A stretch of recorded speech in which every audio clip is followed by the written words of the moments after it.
ও রে, এবার কারিনা কাপুর খান তো গয়নার দামের দিক দিয়ে আম্বানির পরিবারকেও হারিয়ে দিল।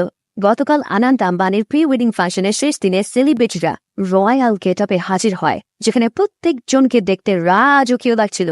সেখানে নবাব সাইফ আলী খানের স্ত্রী পরনে ছিল নেকলেস, একটা ভারী নেকলেস, এবং সেটা ছিল নজর কাড়ার মতো। অনেকের মনে আছে কিনা জানি না, কারিনা কাপুর কিন্তু এই নেকলেসটা তার বিয়ের সময় পড়েছিল, অর্থাৎ এটা তার বিয়ের নেকলেস, এবং সেই সময় এটার প্রাইস ছিল 40 লাখ রুপি, যেটা নবাবী নেকলেস আর কি, যেখানে 400 গ্রাম সোনা রয়েছে এবং সেই সঙ্গে আছে অনেক মূল্যবান জেমস বসানো। আর এরই মধ্য দিয়ে কারিনা কাপুর খান হারিয়ে দিল আনন্ত আম্বানির মেয়ে ঈশা আম্বানিকে। তবে সেটা শুধুমাত্র একবার। অ্যাকচুয়ালি ঈশা আম্বানির গতকাল ছিল দুইটা লুক।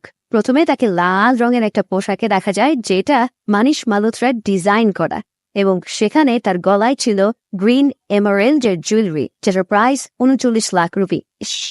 একটুর জন্য কারিনা জিতে গেল রে। তবে বস, এই যে নীতা আম্বানির সঙ্গে ঈশা আম্বানি যখন ছবি তুলেছিল না, সেই সময় কিন্তু ঈশা আম্বানির গলায় ছিল 1.5 কোটি রুপির নেকলেস। সো আম্বানিকে হারানো হয় আত্মক্ষ জানা। আর নীতা আম্বানির নেকলেসের প্রাইস তো বললামই না এখনো, ওটা শুনলে কয়েকবার মাথা চক্কর খাবে আপনাদের। নীতা আম্বানি এমনিতেই পড়েছে মানিশ মালহোত্রার বানানো হাতের কারুকাজে তৈরি বিশেষ একটা শাড়ি, যেটার প্রাইস 4,50,000 রুপির মতো। কিন্তু যে নেকলেসটা তিনি পরেছেন সেটার দামই হচ্ছে 90 crore rupee. Yes, you heard that right. এখানে গ্রিন এমারেল্ডের সঙ্গে রয়েছে 50টারও বেশি আনকাট ডায়মন্ড। বাপরে বাপ, শেষ দিনে এসে পুরো তাক লাগিয়ে দিল নীতা আম্বানি। বাট ওয়েট, তাক লাগানো এখনো বাকি আছে। বড় ছেলে আকাশ আম্বানির বিয়ের সময় মুকেশ ও নীতা আম্বানি তাদের নতুন বৌমাকে দিয়েছিল 300 কোটি রুপি মূল্যের গহনা। এখন রাধিকা মার্চেন্ট সে অলরেডি কিন্তু প্রি ওয়েডিং ফাংশনে পেয়ে গেছে 65 কোটি রুপির গহনা। 12 জুলাই যখন বিয়ে হবে তখন না জানি কি কি পায়। এছাড়া সেখানে রণবীর কাপুর এবং আলিয়া তাদেরকেও দেখা যায়, এবং তাদের একসঙ্গে যে ছবিটা ছিল সেটা কিন্তু খুবই এলিগেন্ট ছিল। তারা পরেছে সব্যসাচী পোশাক, এবং আলিয়াকে এমন মিনিমাল মেকআপে বেশ সুন্দর লাগছিল।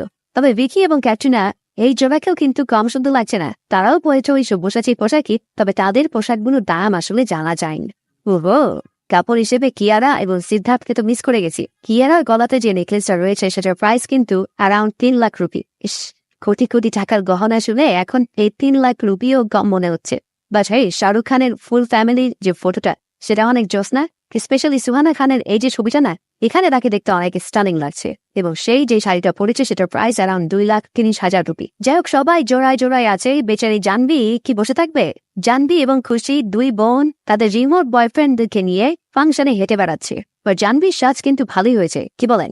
দীপিকা পাড়ুকোন তাকে খুব ম্যাচিউর লাগছিল, এবং রয়্যাল একটা ভাইব এসেছিল এই লাল টুকটুকে শাড়িতে, যেটা মানিশ মালহোত্রা ডিজাইন করে, এবং প্রাইস 3,80,000 রুপি। সবই যেমন তেমন। ইন্ডিয়ান তারকারা তো বটেই, বিদেশি মেহমানরাও সব দেশি রয়্যাল সাজে হাজির। কিন্তু এই দিশা পাটানি এমন কেন? ওয়েস্টার্ন পড়েছে এখানেও। হাই রে, কোথায় কি পড়তে হবে সেই সেন্স বোধে সে হারিয়ে ফেলেছে। এই শেষ ফাংশনে কার সাজটা সবচেয়ে বেশি সেরা ছিল আপনার কাছে সেটা তো জানাবেন, আর এমন গসিপস পেতে আমাদের পেজটা ফলো করবে।